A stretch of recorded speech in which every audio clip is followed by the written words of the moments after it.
So hello guys, welcome back to my YouTube channel at for today's video, itatry nating solusyonan yung hindi natin pagka-receive ng code dito sa ShareTrees. Kung gusto nyo malaman kung paano ay stay tuned lamang.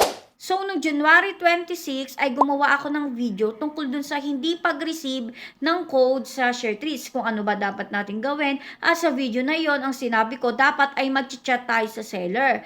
Pero under sa video na yon ang dami talagang comment at sinasabi nila na kahit daw ginawa na nila yung mga sinabi ko sa video na yon, wala pa rin daw nangyayari. Hindi pa rin nila nare-receive yung code. Buti sana kung yung mumurang halaga lang eh. Paano yung ang mga 10,000? Paano yung mga 5,000 na amount? Syempre talaga, mangangamba ka kasi syempre pera rin yung pag-uusapan doon at babayaran mo yung pera na yun. Inutang mo yun kasi kinonvert mo nga. Pero kapag ganito na, before naman kasi nagsisend sila agad ng code, pero ngayon hindi sila agad-agad nagsisend ng code. Hindi ko alam kung bakit. Tapon, umaga yata or tanghali, nagtry din akong mag-convert. Worth 800 pesos nga lang yon. Hindi ko pa nababasa yung mga ganitong comments. Talagang nag-convert ako kasi kailangan ko talaga ng pera. Kailangan ko rin mag-convert. So, dahil nga nag-convert ako ng 800 pesos, i-expect ko na marireceive ko rin agad yung code, pero hindi ko na-receive, which is yun nga yung nararanasan ng iba simula kahapon or nung mga isang araw pa yata. So, dahil nga hindi ako nak-receive ng code, chinat ko yung ShareTrees. So, unang chinachat ko siya, so hindi rin talaga siya nagre-reply. Kaya nung maghapon na, ay nung maggagabi na yata, hindi pa rin nagre-reply or hindi pa rin ako nakaka-receive ng code galing sa ShareTrees. Kaya ang ginawa ko ay nagdirekta na akong mag-chat sa customer service ni Lazada. Hindi nyo alam kung paano mag-chat sa customer service ni Lazada, ay ituturo ko yun ngayon. So, i-open nyo yung Lazada app ninyo, tapos dun sa account, i-click nyo yon. Scroll lang kayo pababa, mamabasa nyo dun yung chat with customer service.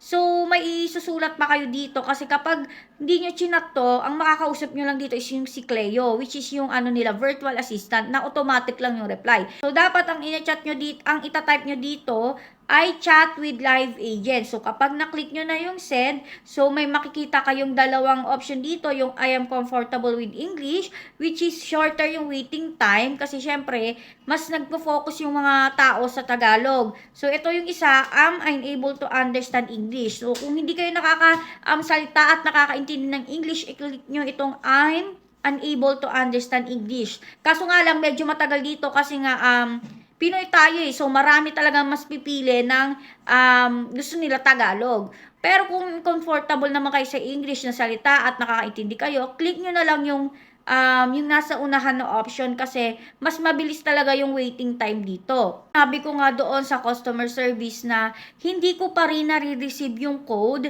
at yun nga, hindi unresponsive si seller. So, kaya rin ako gumawa ng ganitong video kasi gusto ko lahat tayo na hindi naka-receive ng code ay sabay-sabay na mag-report kasi once na napansin ni Lazada na bakit ang daming report neto sa ShareTrees. So mawiwindang sila doon kasi syempre Lazada mismo yung magno-notify sa kanila na ang dami na nilang reklamo na natatanggap. Mabilis yung aksyon kapag sabay-sabay tayong mga hindi naka-receive ng code na magreklamo at mag-report mismo sa customer service ni Lazada. Ngayon, as of now, hindi ko pa rin wala pa rin akong nare-receive na code at hindi ko alam kung ano ba dapat kong gawin. Pero kasi ang sabi ni Lazada, mag-wait daw ako ng after 2 days. So, kapag after 2 days, wala pa rin update or hindi pa rin nagsisend si ShareTrees ng code, magchat-chat ako ulit sa customer service. So, hindi ko alam kung hanggang kailan to matatapos.